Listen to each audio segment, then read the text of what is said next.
All right. Yeah, I think you swipe the card and there's a very satisfying beep tone and the elevator goes down. I think I've got a few stops to make. I want to pick up. Oh yeah. I want to pick up Bermona York on the 8th floor and Amos on the 4th.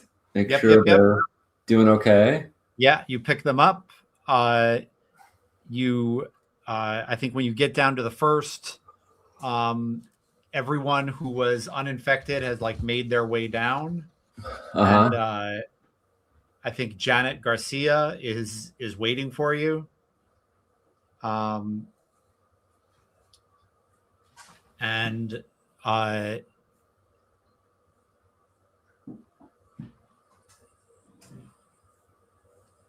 think they're all looking at you for guidance. And Janet says, "I am Janet Garcia, call sign the Magician. I am personal aide to the director. My clearance is Class A.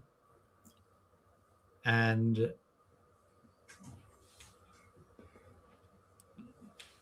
I say, I'm here to help. Nice to meet you in person, Janet. I'm Judith. And what we should do now is get everybody out of the building and recover the bodies of people who have been hurt. The fungal infection should not affect anyone else further. There's sort of air quotes around fungal infection when she says it, but let's coordinate rescue teams to hit all the floors based on their security clearance. I believe we still might have a intern archivist who may or may not have many arms and many heads up on the 8th floor, and a few others that we have to check on the status of. But all those who were infected, the drones and the brutes and the ghouls should be She says archivist, the intern archivist, Baru? Baru. Many heads. What are you talking about?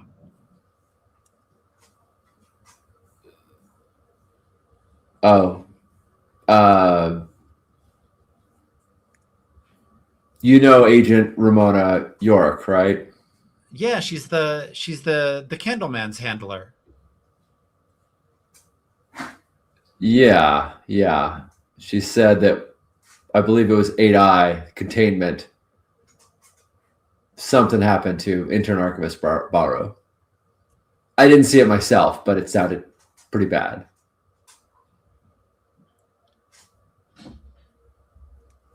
I'm surprised that sounds.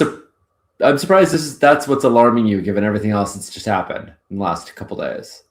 Am I missing something? No,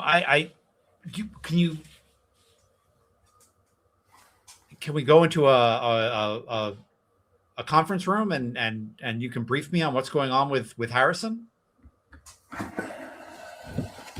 I'd like to focus on getting everybody to safety first, and then I'm happy to give you all the information I can, which is pretty limited.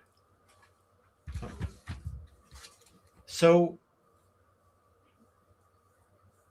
I'm going to need to go to, can we please go to a space? Sure. Yeah. So this is 1st floor. There were plenty of offices and whatnot. Yeah. But I think, yeah, so I absolutely, I say, yeah, lead the way. She says, we've got, within containment are a group of people called the Dreamers, and they're kind of the psychic anchor that keeps whatever's on the other side on the other side. Mm-hmm. So they need to stay dreaming so that. Well, no, I mean, they would be dreaming anyway. They would be dreaming anyway. They're not kept dreaming by us. They are kept safe by us, and the power that they generate is used to psychically power the monolith. And I think like at that point, like the lights flicker on and like you realize that the building has power. Okay. A lot of this would have been really useful information before I made a negotiation to hand over authority of the monolith to Director Harrison.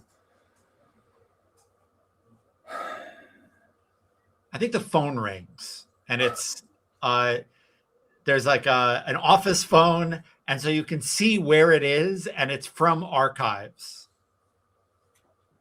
I kind of look at it and I press the little speakerphone button and I say, Judith Becker. Why hasn't Janet sealed the 10th floor yet? I kind of look up at Janet questioningly. Who's calling? Do I recognize who this is? You have no fucking idea who this is. Yeah. I press the mute button and I go, do we know this person, Janet? Is that Baru? Could be. I unmute it. Excuse me, is this intern Baru? I was an intern and I was named Baru, yes. I And think now- I've become something more in avoiding this shadow that has been unleashed on this building. Yeah. Former Director Harrison seems pretty invested in exploring this shadow.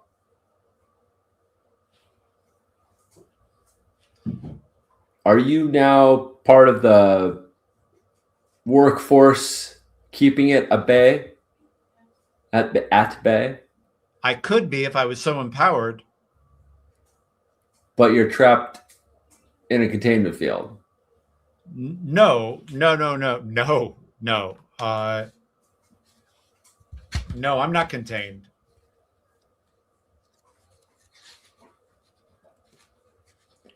And I press the mute button again and I say, Janet, how do we normally handle new recruits to the dream team? She says, you want to recruit her? Look, it's been a rough day. But if someone is willing to try and stop planar breaches, then I'm generally pretty pro them. All right, I'll get the paperwork going. You want Baru as an agent? Why don't I go talk to her in person and find out what she can do, and we'll figure out what role makes the most sense. Nice. Why don't I go interview her? Yeah. I unmute it. All right. I'm going to come up there and let's talk about how we can get you involved with helping these planar breaches from continuing. Sounds good. What should I call you now that you're no longer Archivist Baru? Just Archivist will be fine. Got it. And I disconnect the line. Okay, so Janet, right now I've just given the entire monolith over to former Director Harrison with the agreement that this would be his place to explore, let's say, the Shadow Realm, because I don't know a better word for it. That's the only way I got him to let go of everyone. Let go of the grip he had on everyone else here. I propose that before we try to make any changes to the agreement I just made, we get everybody out of this building safely, because I don't want to have a repeat of this last infection. Okay. What do you want us to do with the dreamers? How critical is it that they're in this building to stop the dimensional breaches? It's critical. Where are they located on the building? All on the 8th floor? All on the 8th floor, yes. Okay. They'll be down the hall from Baru, where the Archivist, when you get there. And how many people does it normally require to maintain the building in functioning form? What's our skeleton crew look like to keep the containment active? A guard at every security checkpoint, in containment. All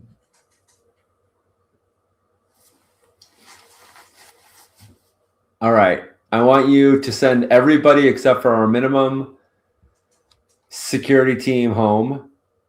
I want everyone who needs medical attention to be sent it, and I want the bodies of those who have perished to be interred as their faith or cultural practices require. And I'm going to go to the 8th floor and see what I can do about... I'm going to go to the 8th floor and talk to the Archivist, and then I'm going to go to the 10th floor and see if I can renegotiate my deal I just made with Director Harrison.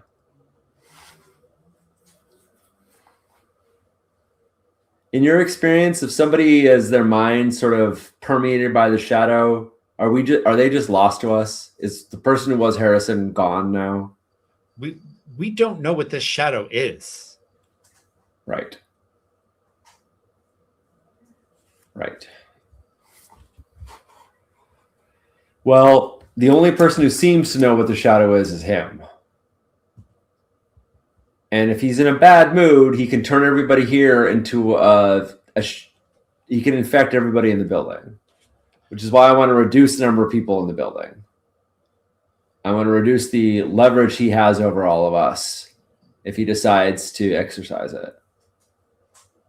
So you get the location secure, send everyone else home, get people in hospitals, and I'm going to go take care of level 8 and then level 10, respectively. Sounds good.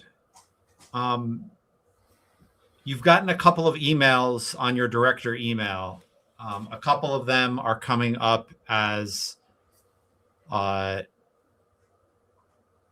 urgent. I'm just letting you know. First off, news to me that I have a director's email. Second off, everything is feeling pretty urgent right now. I get it. I'm just letting you know. If you want me to prioritize them, I will. Is there a console I can... Have you read them? I have not. I get a buzz when they're urgent. I don't read them unless you tell me to. All right. Why don't you give me a console and I can take a look at them?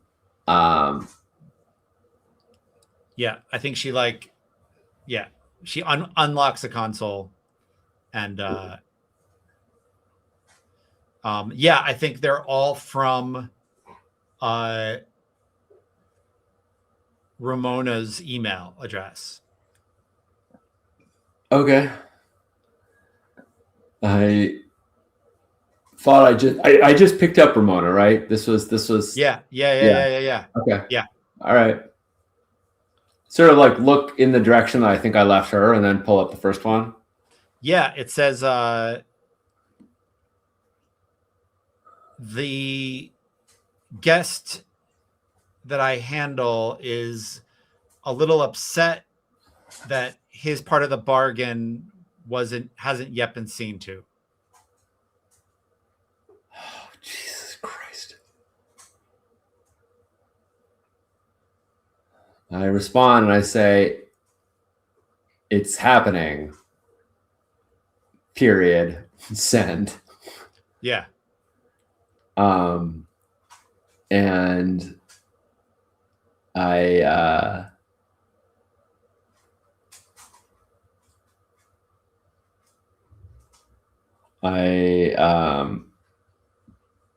say, Judith, where do you work out of? I work wherever you work. I used to work on the 10th floor when that was a thing. Great. Okay. Well, this office is good enough as any. And I take one of the candles up. There is a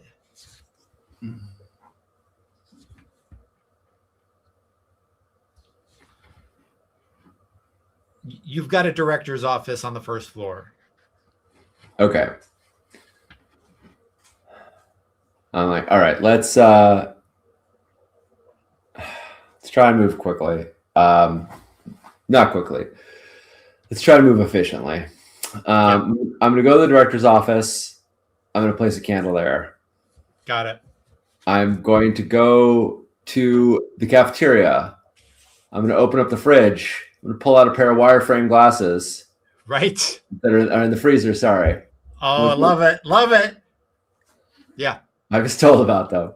Now I'm not risking life and limb to go with them. I'm going to put a candle on top of the cereal box cupboard in the cafeteria. I'm going to go to the visitor lounge, the entrance. I'm going to put a candle there. Yep. I'm going to go to the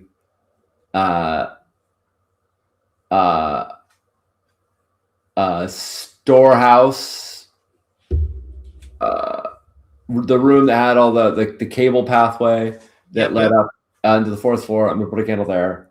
Yeah. I'm going to go outside. I'm going to go to the rail car that's sitting there, and I'm going to put where I found a little wax figurine earlier, and I'm going to put a little candle next to the figurine. Sounds good. And if Judith asks me, I mean, does she question? Does she care that I'm doing this? She must know what the implications of it are. She does not. She. You're the director. All right. Well, let's just say somebody asks me what the hell I'm doing, why I'm doing this, and I will respond and say, "You've got to bury your own heads." And I set the last candle down and hit the elevator button. That's a deep cut for friends of the show. Yeah. And I'm gonna punch it to take the elevator to level 8. Do I want the red stapler from the first room in the containment box? I don't want to do violence, so I'm not going to take the red stapler. Okay.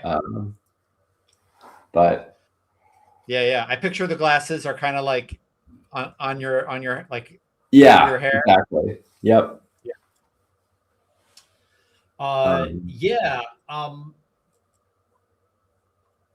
Baru, you walk through. Amos is already cleaning things up because containment was kind of a fucking mess when you were there. And speaking of kind of a fucking mess, the archivist, formerly known as Baru, is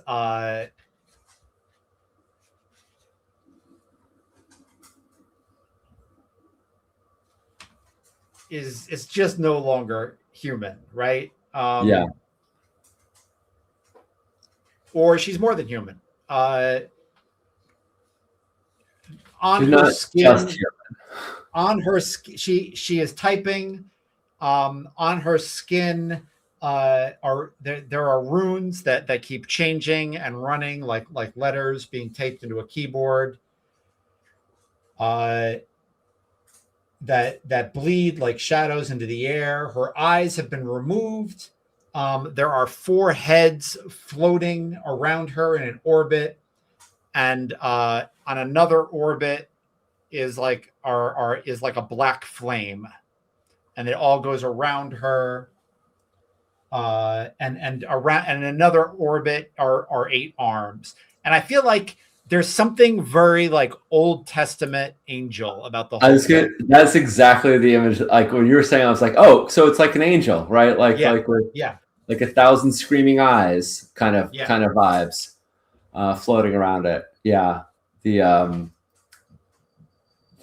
front cover of Apocalypse Keys was very much the vibe. Yeah. We were going for of the the angelic creature with just, if you want to take a look at the Yeah. Yeah. Yeah.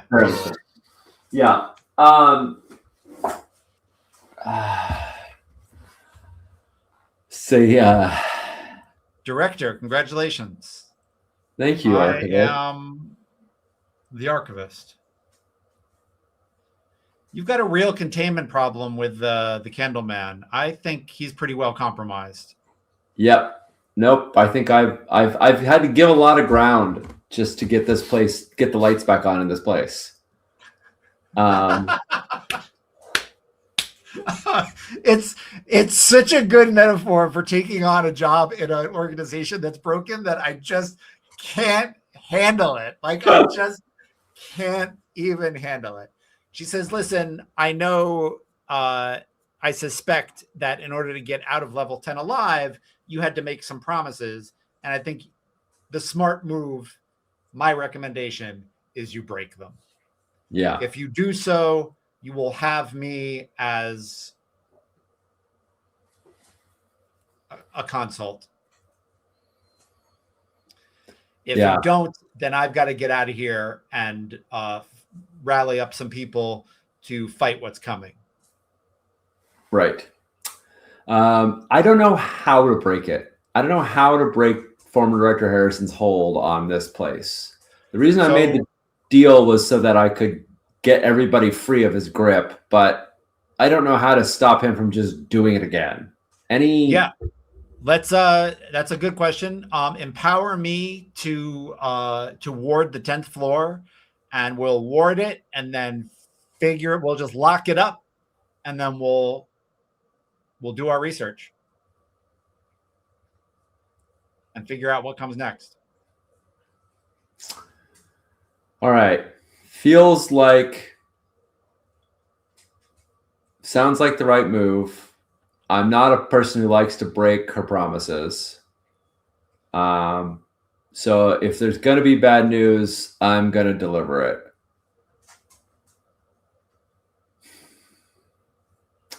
What do you need me to do to empower you to do what you want to do?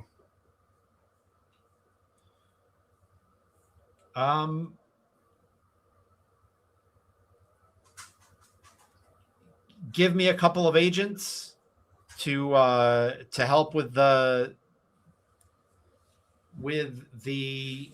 labor, and stay away from the main lift.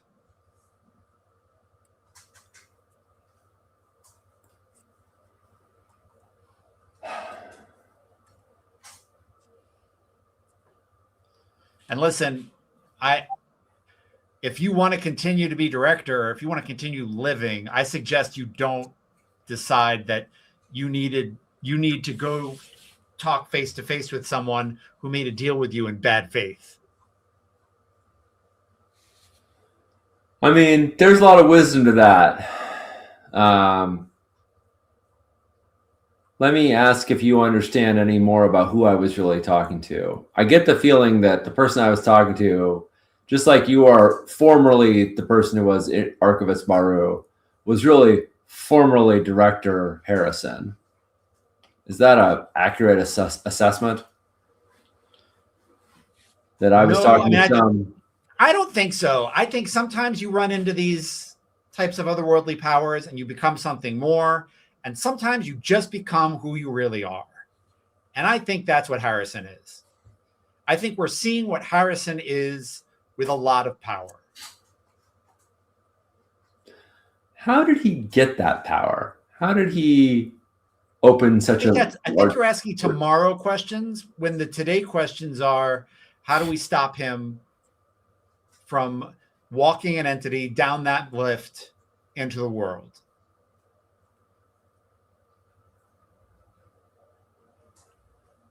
Yeah. I don't like it. But there's been a lot of today that I haven't liked.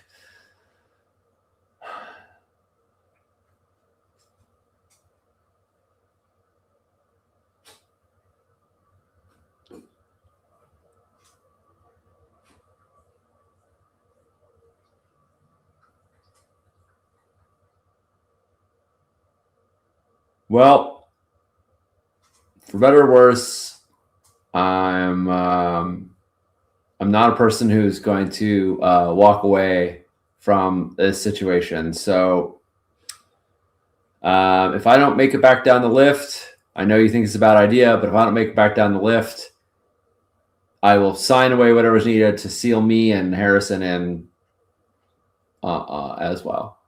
It doesn't seem like I'm particularly instrumental to your actions other than assigning staff, which I can do in advance.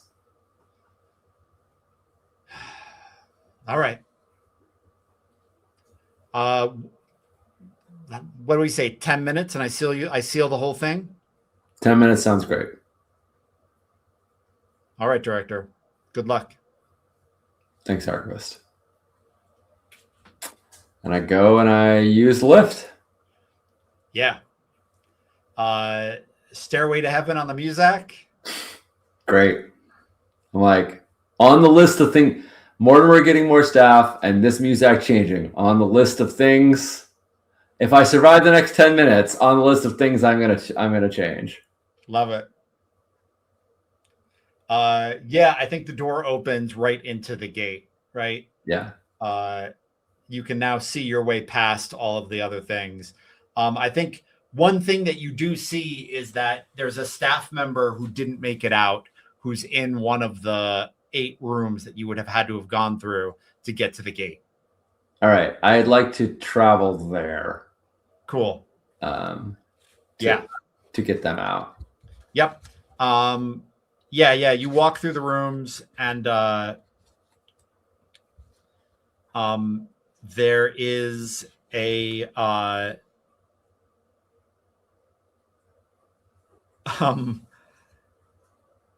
the former head of the research department, he is wreathed and held up and interlaced with alien flora that seem to be like dripping shadows and obscure the person who is beneath.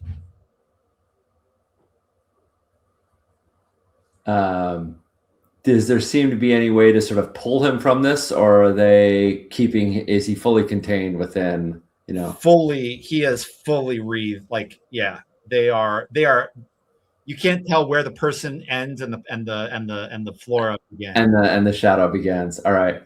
But no, it's not shadow. Like the shadow's in there. But like the main thing is some sort of alien flower. Okay. All right.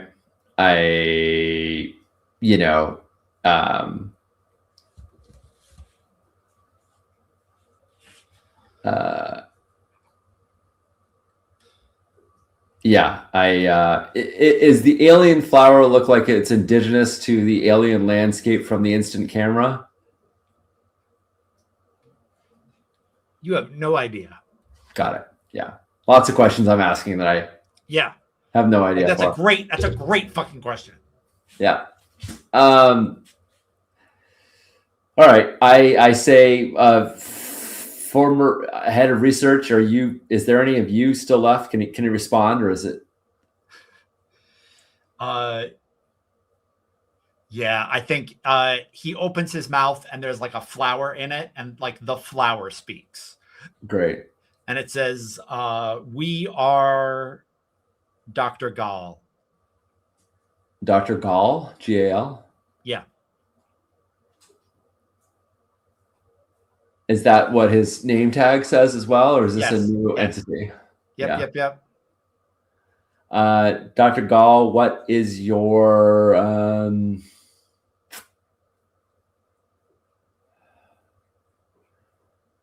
affiliation?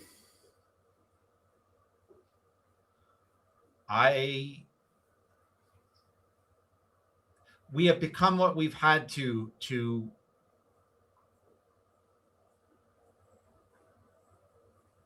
filtrate the shadow from our being. I understand.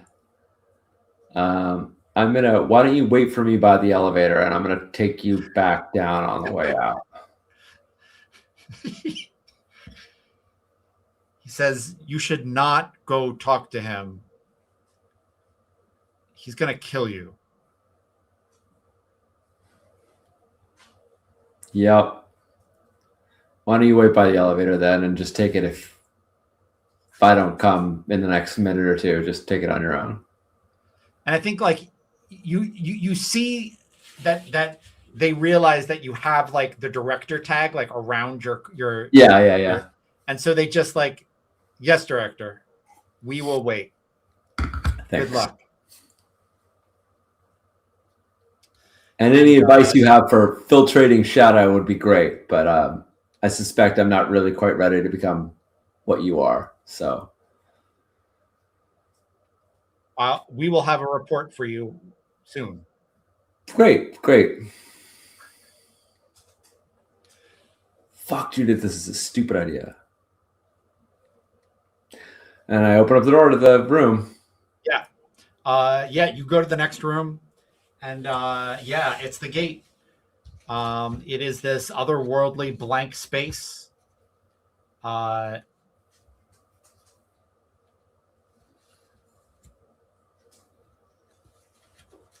he says, Director Becker, welcome back. My ability to understand time is altered, but it seems early. What brings you back? No, former Director Harrison, I feel like I made an agreement with you that I was not in a place to make. So I regret to inform you that you are going to be confined to level 10. And he attacks. Yes. I think you're like in the middle of like saying I feel like it feels like every other challenging like conversation you have with people who report to you until he like attacks you with blades of shadow, and then sure. Like, it becomes something different. So if I can, there's one thing I want to do.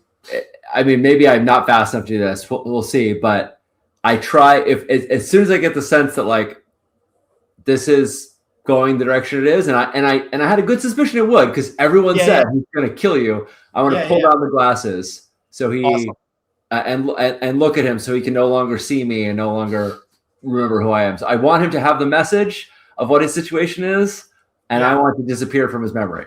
But obviously, I may. Shit. That was my plan going in here, was give him the bad news and then ghost the hell out of here with his glasses. Yeah.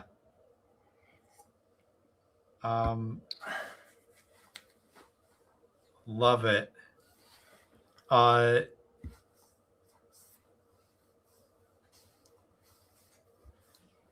Absolutely love it. I feel like asking for a dex roll for that is just a dick move. Like you're just pulling glasses down your face, right? You knew this was coming. I did know it was coming. I had the glasses rested right above my head. Yeah. But can I do it fast enough before he impales me with his blade? That seems like it's worthy of a dex check. Let's make the dex check. Let's do it.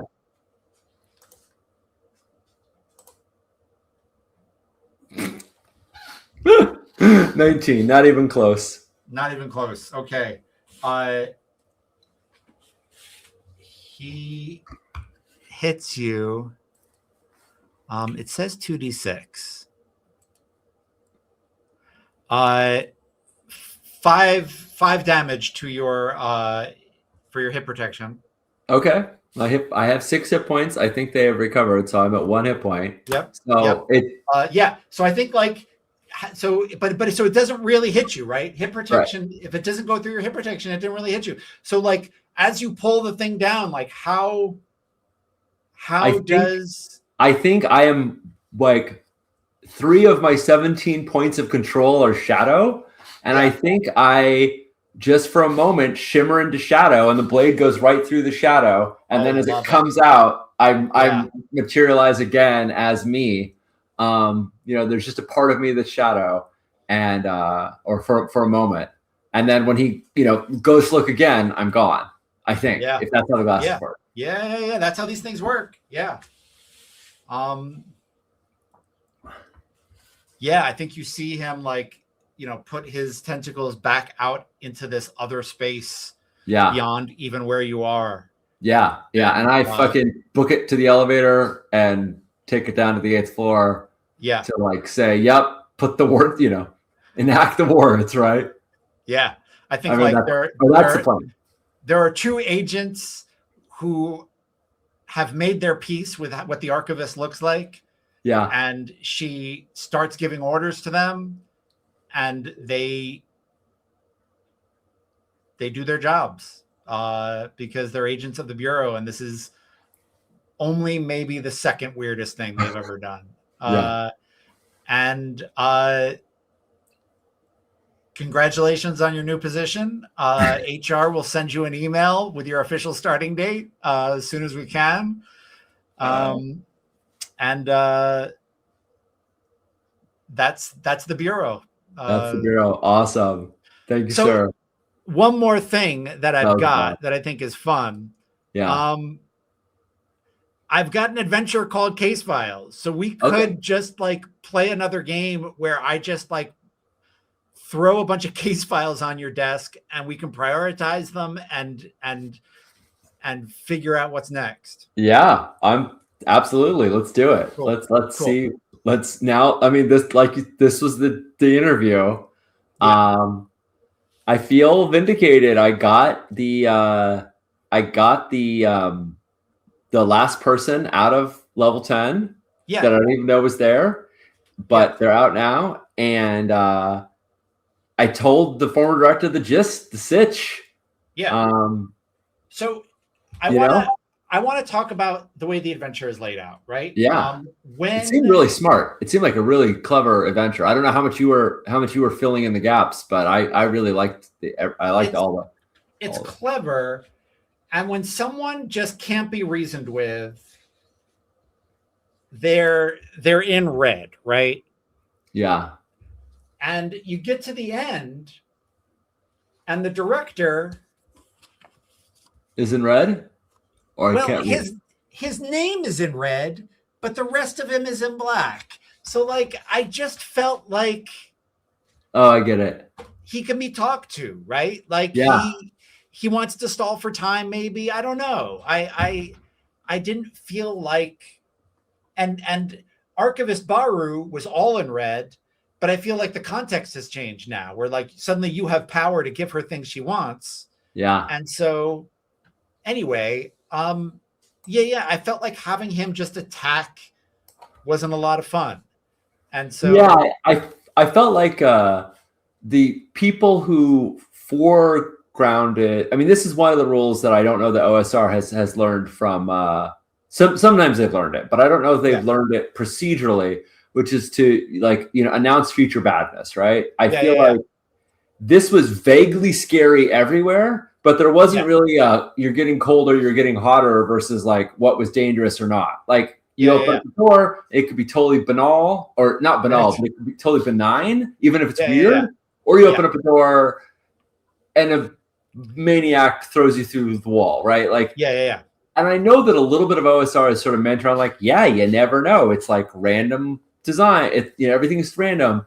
But I think satisfying storytelling comes when you have the ability to put 2 and 2 together and make some assumptions based off of what you've seen. And Yeah. Like I was very ready for Judith to. I was like, well, this is the end of our plan session. If Judith doesn't make it, I will say some quippy line at the end, and I will survive. You did 2d6. You could have done enough damage that I would have dropped right there. You rolled very poorly, which was to my benefit. And if I hadn't had the glasses, I mean, that was my big plan. The glasses was my big plan to get out of there. But I'm really impressed with all the details you remembered, Sean. Like you pulled things out. Like you remembered room numbers that I just did not remember. Like you really you wrote, your note taking was on point for this one. I've got to say, like, rock on with your bad self. Thank you so much. Yeah. Remembering that the glasses were in the freezer is like, that's a first adventure thing that like an NPC said in like the first hour of play, in our 6th hour. Like, bravo. Just bravo. Because you'd be dead if not. Like, I mean, that's the reason I went up there is because I was like, I think I have a way to get out of here. I don't. Yeah. That's why I thought about the stapler. I'm like, I'm not getting in a fight. If I get in a fight, I'm dead. That's not an option. I'm not going to try to punch an interplanar entity. So let's just.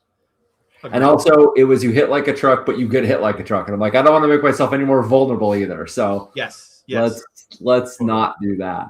Yeah. Cool. No, thank you. I really enjoy. Well, to me, that is the joy of the puzzle box that these adventures kind of are. Is like what when everything is super alien, what things can be made sense out of, even if you don't understand why. What if you can learn a little bit of like, rock beats scissors beats paper. Like if you can learn a little of the mechanisms, it's really satisfying to feel like you can engage in them meaningfully. Because Judith didn't know what the hell she was doing. I didn't know what the hell I was doing, but it was fun to have a few times where I was like, okay, I think I'm getting a hang of it. So that was delight. But as I was saying, like, I like that when you presented Hollux, it was very clear that he was a threatening menace.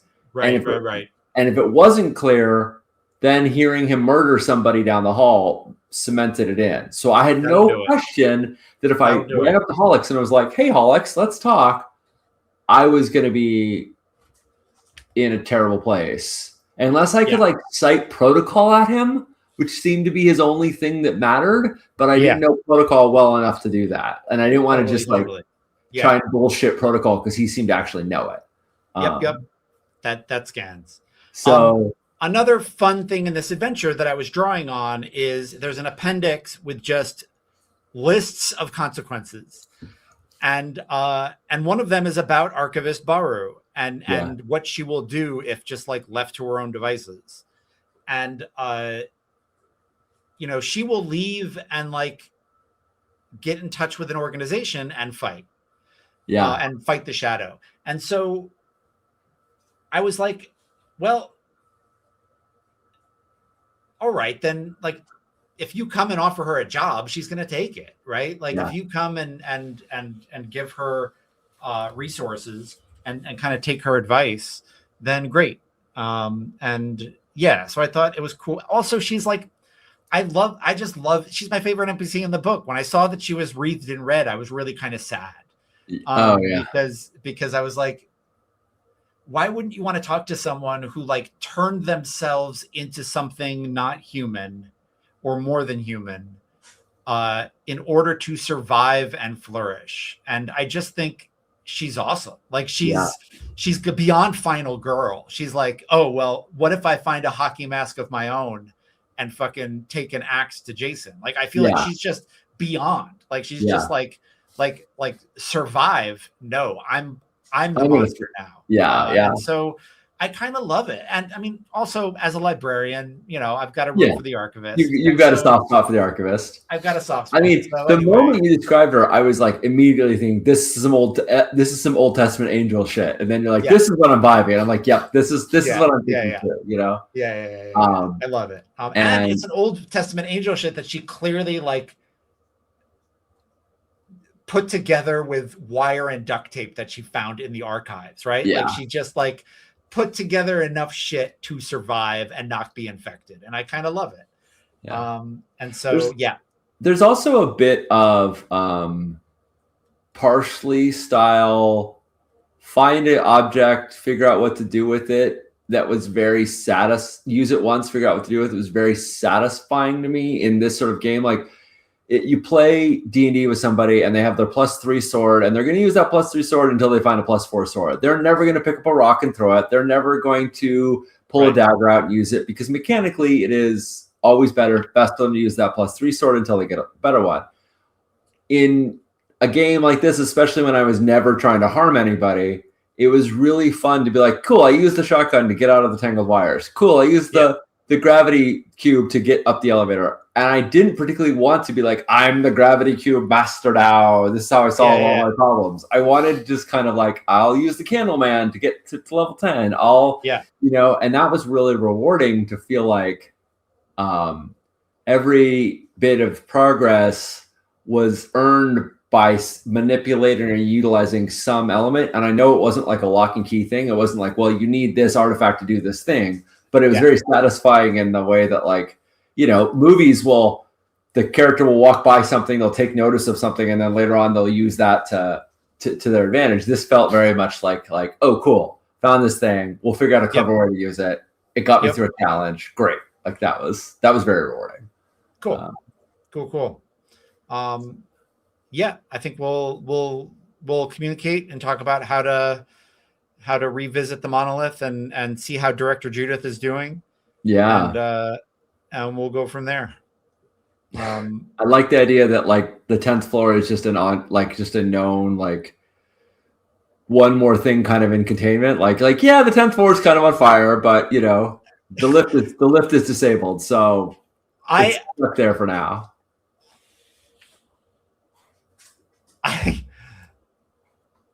Having worked in a lot of have walked into a lot of different jobs where like someone tells me like, hey, you're walking into a situation that's on fire. And knowing how like you have to kind of walk in and cut some deals and earn some trust. And like, it just felt like such a metaphor for like, I just love how like the Candleman is just everybody's first day at work mistake, where you're like, I had to do that. Like in order to put out the fire in any way, that's what I had to do. And I just kind of loved it. I just think it was great. So anyway, it was fun. I was like, in one way, I'm going to drive this character like a stolen car because this is a 3-shot. But in another way, it's the thing that's the most interesting. I'm going to take offers, then I'm going to regret them, and I'm going to have to deal with it. Like it's way more interesting to take an offer and then regret it than it is to be like, no, I'm not going to do that, and just be like, well, now what do I do? I mean, I realized I could have tried to go back into the elevator shaft and take it to the 10th floor, with climbing up the ladder or something like that. But I was like, that doesn't feel like it's the way to approach this problem. Making bad deals with the Candleman feels like the way to approach this problem. So, Love all right. Thank you so much. This was a blast.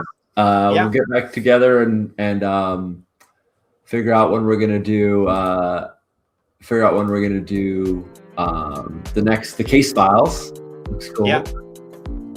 And good night, all. Take care. Sign out in the guest log before you exit the monolith, people. The rules are there for a reason. For God's sakes. It's such a simple task. Do not touch the candles. Do not go to the 10th floor. Don't go to the 4th floor bathroom.